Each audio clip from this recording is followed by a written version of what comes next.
Assalamualaikum Pak Alwi. Waalaikumsalam warahmatullahi wabarakatuh. Alhamdulillah, ya Bapak sehat. Alhamdulillah Bapak sehat walafiat.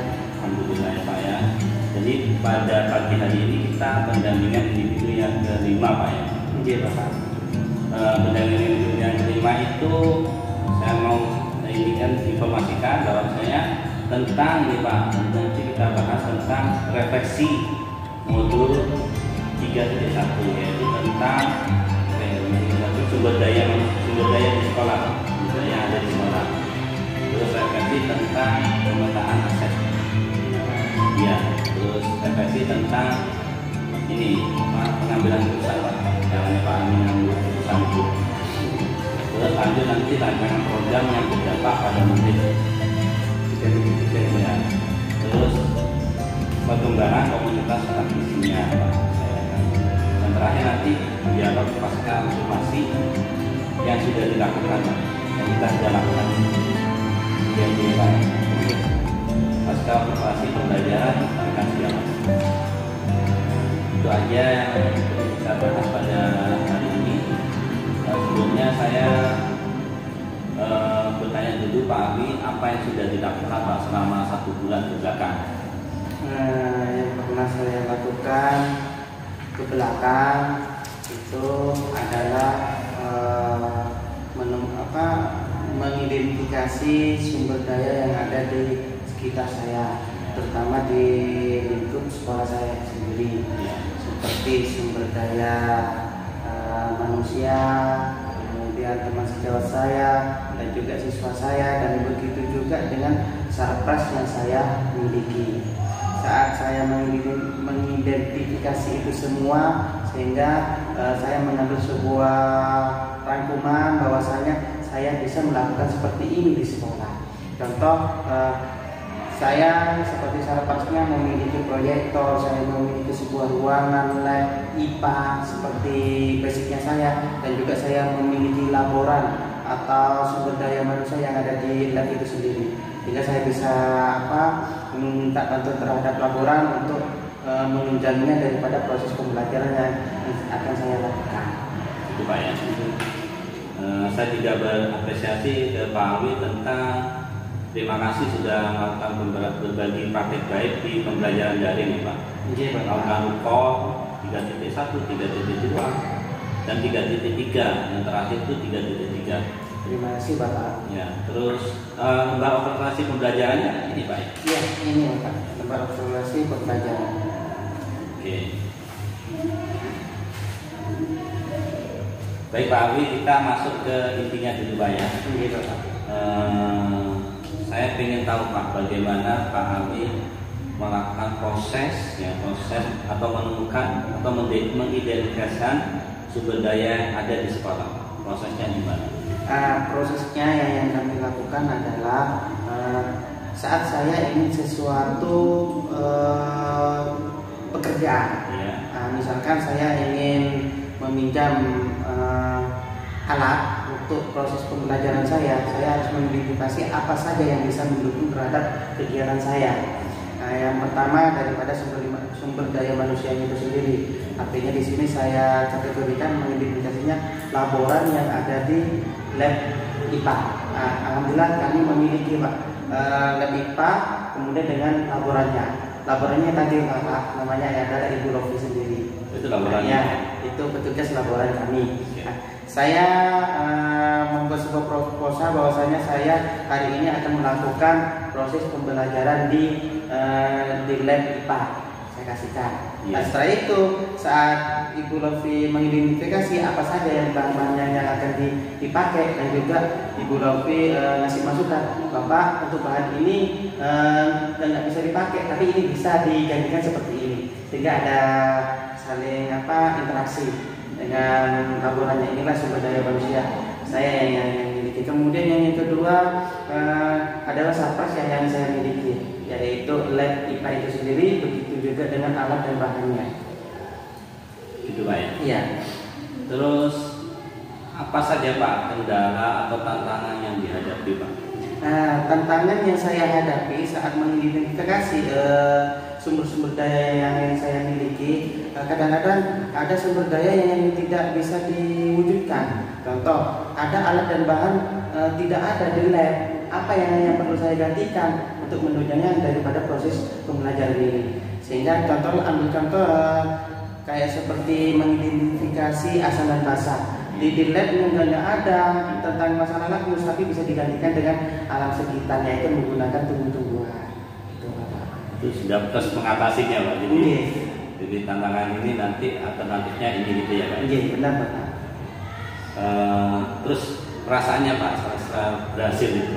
Alhamdulillah Bapak, perasaan saya sangat senang sekali saat saya dikasih masukan oleh laporan saya bahwasanya alat dan bahan ini bisa tidak bisa digunakan dan juga tidak ada, tapi bisa digantikan dengan yang lain, sehingga proses pembelajaran saya bisa berjalan dengan baik dan lancar. Kira-kira pertimbangan apa Pak yang Pak Alwi ambil untuk ini sumber daya sekolah itu apa saja Pak pertimbangannya? Pertimbangan bagi saya untuk sumber daya sekolah yang dimiliki adalah yang pertama tentunya yang berkompeten di dalamnya Bapak. Ya, kayak laporan ini berkompeten di dalam mengatasi dan mengurus di lab IPA. Kemudian kayak seperti petugas perpus, yaitu melayani tentang masalah apa yang ada di dalam perpus. Kemudian di sini ada juga TI, yaitu komputer. Juga laporan yang mengatasi di situ juga yang berkompeten di dalam hal TI, itu Bapak. Kemudian sumber daya manusia yang saya miliki seperti kayak petugas kebun dan juga petugas yang lainnya, itu yang berkompeten di dalamnya. Begitu Bapak. Terus ada nggak yang belum bisa, misalnya, ini sebenarnya ini sumber daya sekolah, tapi belum bisa saya gunakan, ada nggak Pak ini? Untuk sumber daya manusia yang tidak bisa saya gunakan yang saya miliki, kayaknya itu optimal semua Pak. Optimal ya? Iya, optimal semuanya, kerja semuanya. Kayak seperti penggunaan lab dalam keadaan kondisi kotor. Tentunya di sini kan saya membutuhkan petugas kebun ya untuk membersihkan lab itu sendiri gitu. Jadi berfungsi sekali. Kemudian seperti jalannya air, sanitasi. Nah, saya juga membutuhkan petugas yang lain gitu Pak untuk memperbaiki daripada sanitasi di dalam lab kita itu sendiri. Oke, bagus sekali Pak Alwi, perjuangan cukup berjuang Pak Alwi dalam integrasi sumber daya sekolah ya. Terus kita coba berefleksi tentang pengambilan keputusan Pak.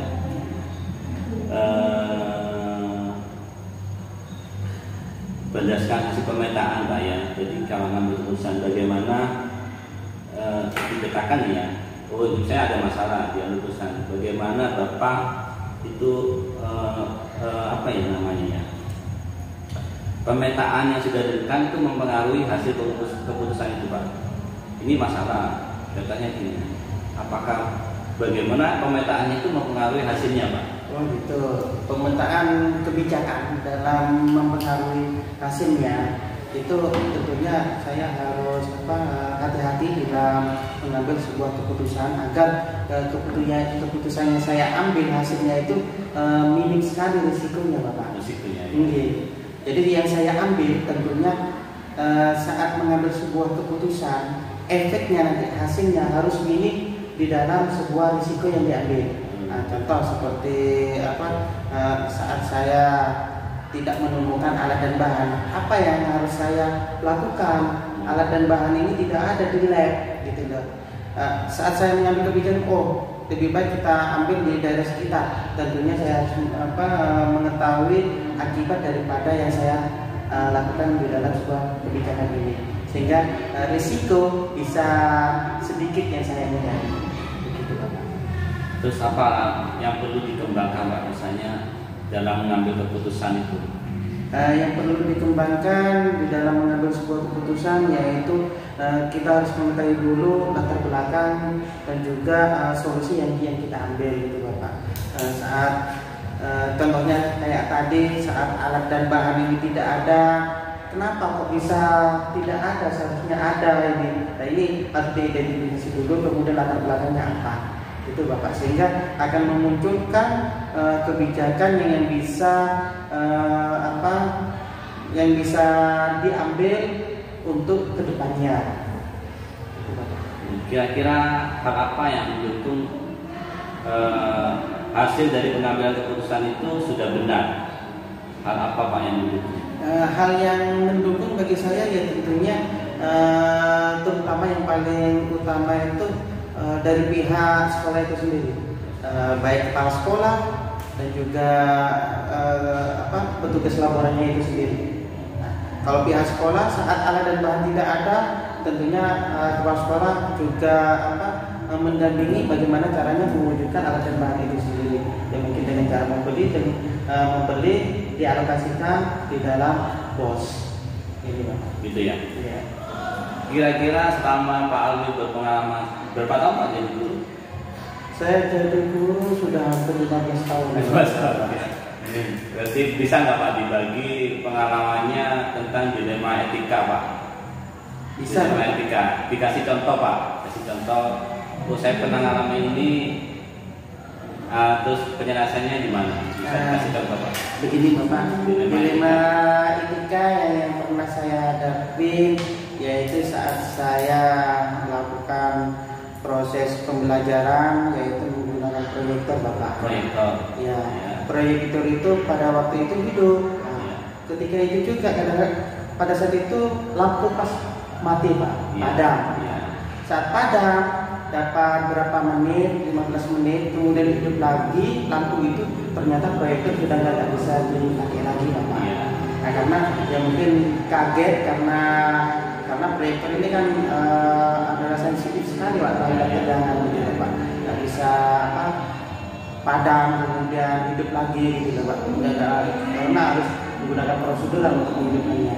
Nah, ini nih yang saya hadapi, dilemanya adalah saat proyektor ini saya bawa keluar, saya minta tolong terhadap petugas kebun untuk mencari memperbaiki daripada proyektor itu sendiri Bapak. Nah, kadang-kadang Pak kebunnya ini nggak mau karena bukan tugasnya, bukan bidangnya gitu Pak.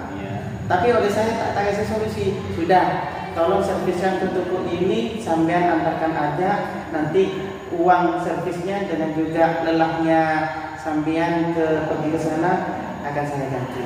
Begitu Bapak. Ini dilema yang saya hadapi. Pernah dialami Pak ya? Iya, ya pernah dialami. Apakah pengambilan keputusannya sudah sesuai dengan modul 3.17 itu ya kalau nggak salah? Prosesnya Pak? Kalau prosesnya sudah apakah belum? Apakah sudah? Pada saat itu tuh? Iya, pada saat itu sudah itu Bapak. Karena pada saat itu kan terjadi kita membutuhkan sebuah alat itu Bapak. Alat dan juga alat ini harus diperbaiki. Nah, kalau bisa saya minta tolong sama petugas kebun gitu kan. Bagaimana solusinya itu, dia seharusnya harus pintar ini. Kalau misalkan saya nggak bisa, lebih baik saya ke ketua servis kan gitu Bapak. Begitu ya. Iya. Kira-kira apa yang perlu Bapak Alwi evaluasi ya tentang pengambilan keputusan yang sudah dialami Pak Alwi? Apa kira-kira Pak? Oh, saya kurang di sini ternyata. Saya mungkin kurangnya yaitu di dalam manajemen sumber daya yang ada di sini Bapak. Gitu ya. Saya pernah melihat ada teman sejauh saya itu pandai sekali tentang elektro, gitu. Sehingga saat saya memiliki masalah, kadang-kadang saya ngeblank, saya nggak tahu ternyata di kanan kiri saya ada yang pintar gitu Bapak. Tapi saya masih mengandalkan petugas kebun gitu Bapak. Gitu ya. Di sini kalau nggak salah dia adalah guru IPS Bapak yang bisa elektro ya? Iya, bisa elektro. Kemarin yang saya kaget saat memperbaiki mic gitu Bapak. Mic cuma spoolnya copot daripada kabelnya, dia solder sendiri. Ternyata bisa hidup lagi itu. Ya mungkin saya tidak mau memanfaatkan itu Bapak. Oke Pak Alwi, terima kasih sudah berbagi pengalaman dengan saya. Mungkin kita masuk ke rancangan programnya, rancangan program yang berdampak pada murid. Apa Pak yang apa sudah membuat Pak rancangan program yang berdampak pada murid? Program yang berdampak pada murid di sini adalah namanya adalah pijar, Bapak. Pijar apa itu? Pijar itu adalah literasi pelajar. Literasi pelajar. Iya, program literasi pelajar. Program literasi pelajar. Ya? P-nya itu program. Literasi. I-nya literasi, Bapak. Jar-nya belajar. Oke. Bentuknya ya apa itu? Bisa ditambah? Dalam bentuk yaitu intranya itu 15 menit sebelum masuk pembelajaran atau di awal pembelajaran itu kita melakukan literasi, yaitu literasi mengaji. Literasi mengaji. Ya, mengaji, yaitu jam 7 sampai 15 menit. Dan itu didampingi oleh guru mata pelajaran pertama. Tapi tidak mengurangi jamnya guru pertama, Bapak, tetap. Jadi jam 7 sampai ditambahkan jam 7 sampai 15 menit program literasinya. Nah, setelah 15 menit ini miliknya guru yang bersangkutan. Jadi yang pada saat di kelas itu dulu. Iya, jadi guru biasanya memiliki alokasi 40 menit, ketambahan 15 menit menjadi 55 menit jam pertamanya gitu, Bapak. Terus dukungan apa aja Pak yang diperlukan untuk agar program itu sukses? Saat intranya ini sudah berjalan, tentunya kami melakukan kokurikulernya, Bapak. Ya, ini pengayaan daripada pijar itu sendiri. Bagaimana program ini berjalan dengan baik. Kami melakukan yang pertama mengambil sampel dari anak-anak yang melakukan literasi dengan baik. Saya ajak ke gazebo, di tengahnya ada gazebo. Saya berbincang di situ apa yang menurut kalian dari kegiatan literasi gitu, kayak seperti refleksi daripada kegiatan literasi itu sendiri, Bapak. Yang kedua yaitu saat di luar jam pelajaran kami ada ekstra, namanya yaitu adalah baca tulis Al-Quran di luar ekstra, Bapak. Memang di dalam kita ada juga baca tulis Al-Quran, tapi itu porsinya miliknya kurikulum mulok. Nah, tapi di luar itu kami juga ada ekstra, yaitu di luar jam pelajaran, yaitu baca tulis Al-Quran. Di sini hanya menekankan pada pembelajaran morfologi huruf dengan suara. Itu, Bapak. Oke. Kira-kira tantangan Pak yang dihadapi Pak dalam melakukan program? Tantangan yang saya hadapi dalam melakukan program, kalau kurikulernya memang semuanya wajib ini anak-anak mengikutinya, Pak, untuk refleksi daripada kegiatan paginya. Nah, kemudian kalau yang ekstranya ini yang mengalami kendala, yaitu kendalanya adalah anak yang sangat jauh sekali rumahnya dari sekolah, ini kadang tidak hadir. Yang kedua, kalau pas hujan kadang yang hadir sedikit, Bapak. Ini kendalanya kami. Terus apa ya? Caranya menghadapi tantangannya itu gimana, Pak? Cara menghadapi tantangan seperti ini, Bapak. Saya yang pertama melakukan seperti daring, seperti siswa yang sangat jauh sekali dulu, Bapak. Iya. Siswa yang sangat jauh, solusinya adalah 1 bulan harus 1 kali sudah mengikuti kegiatan ekstra. Itu 1 kali aja, cukup 1 kali. Sisanya nggak apa-apa, secara daring aja. Karena bisa melalui video call, bagaimana cara membaca Al-Quran dengan baik, kemudian langsung diaku oleh pembinanya, Bapak. Ini solusinya. Kemudian saat hujan, Bapak. Saat hujan mungkin pelaksanaan ekstranya di hari Sabtu. Setelah di absen ternyata hanya ada anak 15 yang nggak ikut. Keesokan harinya, anak sebelum pulang sekolah ini harus berkumpul di musola untuk mengikuti pembelajaran kegiatan ekstra yang tidak dilaluinya kemarin itu, Bapak. Iya, oke. Bagus sekali Pak Andi sudah membuat program yang berdampak pada murid. Iya. Nah, kita lanjut ke komunitas praktisi ya Pak ya. apakah sudah dirintis atau sudah punya Pak komunitas praktisi di lingkungan sekolah? Di lingkungan sekolah Bapak? Iya. Petugas praktisi dari lingkungan sekolah ya, komunitasnya yaitu kami memiliki MGMPS Bapak. MGMPS. Iya, musyawarah guru mata pelajaran sekolah. Jadi saya di sini IPA, guru yang berlatar IPA itu ada 3 Bapak.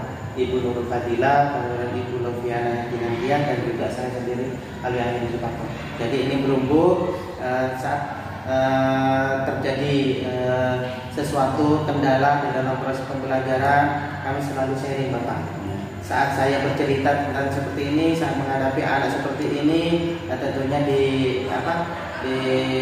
dialami juga oleh guru yang lain Bapak. Nah, bagaimana cara menyikapinya gini? Ada Ibu Lovi, oh Pak saya seperti ini Pak untuk mengatasi hal itu. Oh bisa juga masuk akal gitu Pak. Jadi kami saling berpengalaman aja Pak. Saling pengalaman untuk menemukan solusi bagi siswa yang mengalami kendala seperti ini. Kira-kira apa Pak perubahan yang menyenangkan yang menjalani rekan selama Pak Alwi berkecimpung di situ? Ya, saat saya berkecimpung di dalamnya di MGMPS IPA, yang sangat saya senangi adalah saat terjadinya sebuah pengalaman berbagi pengalaman. Saat saya menghadapi seperti itu, belum tentu cocok untuk saya. Ternyata saat saya mencoba pengalamannya Ibu Lovi atau Ibu Nurul, saya terapkan, ternyata kok cocok, oh benar sekali. Inilah yang membuat saya senang. Jadi pengalaman berbagi ini sangat berdampak sangat baik kepada saya sendiri. Iya. Terus rencananya Pak setelah nanti Pak Agus selesai guru penggerak ini, rencana Pak Alwi untuk mengembangkannya itu gimana? Mengembangkannya cara saya ke depannya yaitu saya akan selalu aktif di dalam praktisi komunitas yang lebih besar Bapak. Contohnya seperti MGMP IPA. Kebetulan sebelumnya saya memiliki jabatan yaitu sekretaris MGMP Kabupaten Bondowoso untuk IPA-nya sendiri itu Bapak. Ya, sehingga dari itu semua nanti saya akan selalu sharing, kemudian berbagi pengalaman di depan, bagaimana saya menemukan hal yang positif dari kegiatan ini Pak. Ya, terus dukungan Pak, dukungan apa yang diperlukan Pak untuk komunitas praktisi Pak? Dukungan praktisi ini hanya satu Pak, yaitu motivasi daripada kepala sekolah sendiri. Itu yang pertama Pak. Karena saat saya keluar, kemudian saya mengembangkan ilmu saya di MGMP, tentunya kepala sekolah ini sangat berperan sekali Bapak. Yaitu mengizinkan saya untuk melakukan kolaborasi dengan teman sejawat yang di luar sana. Ini sudah cukup panjang dari kita. Sebentar lagi kita masuk ke dialog. Assalamualaikum Pak Alwi. Waalaikumsalam. Alhamdulillah kemarin saya sudah melaksanakan pembelajaran yaitu di kelas 7A dengan materi rotasi dan revolusi bumi.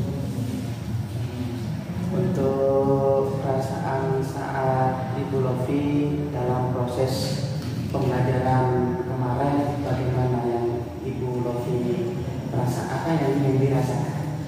Alhamdulillah saya merasa senang karena anak-anak sangat aktif pada pembelajaran saya, terutama pada saat metode pembelajaran yang saya gunakan yaitu metode diferensiasi, yang mana anak-anak itu bisa memilih sesuai dengan minat dan bakatnya, gitu Pak. Dan saya lihat anak-anak juga aktif dan senang dalam mengikuti proses pembelajaran yang saya lakukan pada saat itu. Gitu. Baiklah Ibu Lovi, saat melakukan proses pembelajaran kemarin, apakah ada sesuatu yang sulit dihadapi oleh Ibu Lovi dalam prosesnya? Baik Pak Alwi, untuk permasalahan yang saya hadapi, anak-anak pasti selain aktif juga ada yang tidak aktif, karena mungkin anak-anak tidak fokus pada materi, entah itu dari hal yang mengganggu di dalam ruangan kelas atau hal-hal yang di luar kelas. Begitu ya, ada sesuatu yang terganjal. Kemudian strategi apa yang Ibu lakukan dalam menghadapi kendala seperti itu? Pertama yang saya lakukan, saya bertanya, kenapa kok kamu tidak fokus pada materi saya, dan saya sharing sama siswa tersebut. Itu bagus sekali solusinya yang dipaparkan oleh Ibu Novi. Mudah-mudahan nanti ke depannya bisa diterapkan lebih di tingkatan nanti. Kira-kira tindak lanjut dari Ibu Novi sendiri ke depannya? Saya selaku guru akan terus memotivasi siswa agar semakin aktif, semakin giat belajar, yaitu dengan cara saya mempersiapkan bahan ajar yang lebih bervariasi untuk menarik minat dan bakatnya siswa, dan memotivasi siswa agar terus rajin belajar dalam pembelajaran saya. Begitu ya. Untuk teman sejawat? Untuk teman sejawat, saya ingin menjadi tutor yang baik, kerjasama yang baik untuk teman sejawat saya. Bagus sekali untuk Bu Novi, itu sebuah langkah tindak lanjut yang cemerlang untuk teman sejawat dan juga untuk siswa sendiri. Kira-kira kapan yang akan dilakukan oleh Ibu Novi? Secepatnya, Pak. Bagus. Kalau bisa segera dan juga bisa dilakukan dengan baik. Terima kasih Ibu Novi atas waktunya di dalam coaching kali ini. Sama-sama. Baik Pak Adi, Bu Novi, tadi saya sudah ngamati tentang coaching ya, pasca observasi. Iya. Tadi sudah bagus, tujuannya sudah ditentukan untuk mengatasi anak yang tidak aktif gitu ya. Terus Pak Adi tadi sebagai terus sudah tidak menggurui. Nah, itu terus percakapannya juga dua arah. Terus Pak Adi lebih banyak mendengar. Terus ini yang di poin memaksimalkan potensi. Jadi Pak Adi kayaknya kurang memaksimalkan potensi dari coaching. Jadi dari Bu Ami tadi saya sudah lihat tadi caranya dengan membuat bahan ajar. Nah ini harusnya diganti. Terus bahan ajar itu ya bahan ajar itu kayak apa Bu? Kayak apa? Terus apakah cuma cukup bahan ajar Bu? Apakah ada yang lain? Jadi didalami. Jadi di poin memaksimalkan potensi dalam media pembelajaran ya. Iya, itu yang kurang dimaksimalkan sama Pak Ami. Terus itu tadi Pak Ami sempat tanya ya, kapan dilaksanakan secepatnya? Itu dikejar Pak, secepatnya itu kapan? Apa hari Rabu? Apa begitu? Ya, Pertanyaan tanggal berapa itu Bu? Secepatnya itu bisa 1 bulan, bisa 1 hari gitu ya.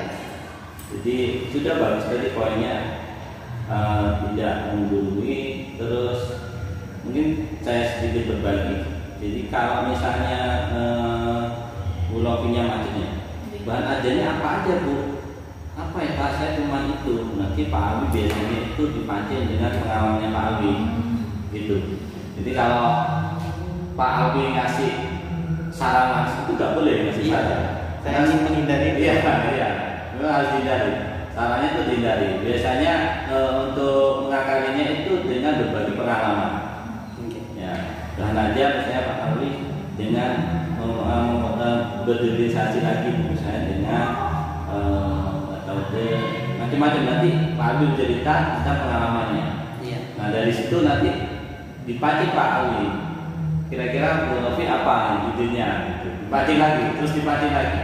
Jadi dipancing terus, ya itu aja. Nah, terus kesimpulannya tadi belum disimpulkan.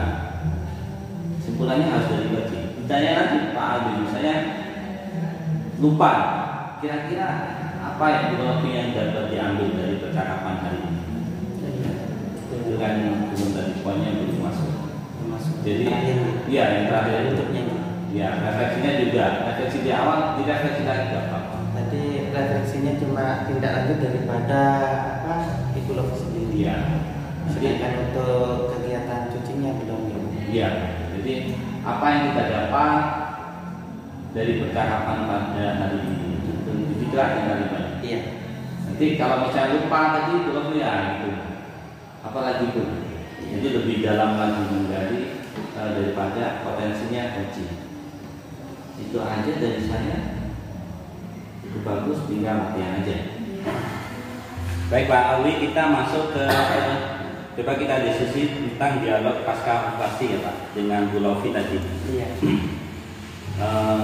Yang saya tangkap tadi, oke, sudah menyampaikan tujuannya, terus tangkap depan balik tadi sudah saling dua arah maksudnya. Perencanaan pengembangan apa yang dilakukan selanjutnya, rencana aksi pengembangan diri, itu yang sudah kita bahas tadi. Yang kekurangannya bukan kekurangan ya Pak, yang perlu dikembangkan itu tentang memaksimalkan potensi kunci tadi ya Pak ya. Iya, memaksimalkan potensi. Jadi kunci itu kalau bisa, misalnya solusinya membuat bahan aja itu digali lagi Pak. Iya. Yang saya tangkap tadi gitu. Siap Pak. Terus memastikan maksudnya kalau bahasanya secepatnya itu belum pasti itu. Oke, benar. Jadi memastikan kapan tuh, hari Kamis tanggal sekian atau hari Rabu begitu Pak. Iya. Jadi kalau bahasanya belum pasti itu dipastikan aja Pak. Jadi nanti bisa coachnya berpikir, oh iya ini targetnya harus hari Rabu atau hari Kamis. Itu aja yang perlu saya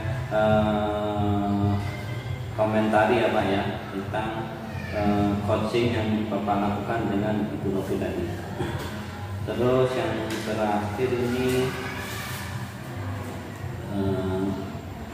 apa ya Pak kira-kira menurut Pak Alwi yang sudah dikuasai materi-materi yang di guru penggerak ini? Yang paling berkesan dalam materi modul 3 ini yaitu modul 3 hanya 3 Pak. Semuanya. Yang paling menarik yaitu saat pembelajaran berdiferensiasi Bapak. Karena pembelajaran berdiferensiasi dari modul 1, 2, 3 ini saling berkaitan. Nah, sehingga muncullah pembelajaran berdiferensiasi, artinya pembelajaran yang bersamai siswa dengan cara melakukan gaya belajar berbeda. Iya, karena di dalam proses pembelajaran berdiferensiasi ini melakukan gaya belajar siswa, yaitu ada anak yang suka terhadap fisioteori, kemudian kinestetik, kemudian yang satunya adalah audiotori Bapak. Yeah. Jadi ketiganya itu gaya belajarnya sudah berbeda juga Bapak. Kayak audio, berarti dia suka mendengar berarti Bapak kalau audio. Sehingga saat kita ngasih pembelajarannya tentunya ya kita harus menyediakan juga audio itu ya mungkin dengan cara membaca gitu Bapak. Kalau visual berarti melihat Bapak. Kayak seperti tayangan-tayangan ya. Kalau di kapan hari itu pembelajarannya yaitu kita menggunakan tayangan dalam bentuk karena kelompok kecil kita menggunakan fasilitas HP Bapak untuk model daripada pembelajaran itu sendiri. Kemudian yang audio kita menggunakan bahan bacaan aja Bapak. Kemudian yang untuk yang kinestetik ini gerakan Bapak.